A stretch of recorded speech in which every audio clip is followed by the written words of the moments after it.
नमस्कार मित्रांनो, मी सागर कासारे आपले स्वागत करतो दक्ष ऑनलाईन या यूट्यूब चॅनलवर। मित्रांनो, चॅनलवर नवीन असाल तर चॅनलला सबस्क्राईब करा आणि व्हिडिओला लाईक करा। मुख्यमंत्री माझी लाडकी बहीण योजनेच्या एप्रिल महिन्याच्या हप्त्याची राज्यातील कोट्यावधी महिलांना प्रतीक्षा आहे। एप्रिल महिन्याचा हप्ता लाडक्या बहिणीच्या खात्यात हा जमा होण्यास सुरुवात झालेली आहे।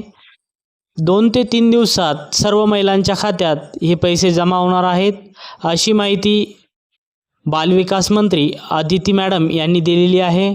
मुख्यमंत्री माझी लाडकी बहीण योजनेच्या पात्र लाभार्थ्यांना दरमहा 1500 रुपये दिले जातात। ज्या लाडक्या बहिणींना PM किसान सन्मान निधी योजना आणि नमो शेतकरी महासन्मान निधीचे एकूण 12,000 रुपये मिळतात, त्यांना मुख्यमंत्री माझी लाडकी बहीण योजनेतून दरमहा 500 रुपये दिले जाणार आहेत। मित्रांनो, मुख्यमंत्री माझी लाडकी बहीण या महत्त्वाकांक्षी योजनेअंतर्गत एप्रिल महिन्याचा सन्मान निधी पात्र लाभार्थी लाडक्या बहिणीच्या आधार लिंक असलेल्या बँक खात्यामध्ये जमा करण्याची प्रक्रिया आजपासून सुरू करण्यात येत आहे। मित्रांनो, पुढील 2 ते 3 दिवसात ही प्रक्रिया पूर्ण होईल आणि सर्व पात्र लाभार्थी महिलांना निधी वाटप होणार आहे। तर ही होती मित्रांनो आजची माहिती। व्हिडिओ आवडल्यास लाईक करा, शेअर करा आणि सबस्क्राईब करायला विसरू नका।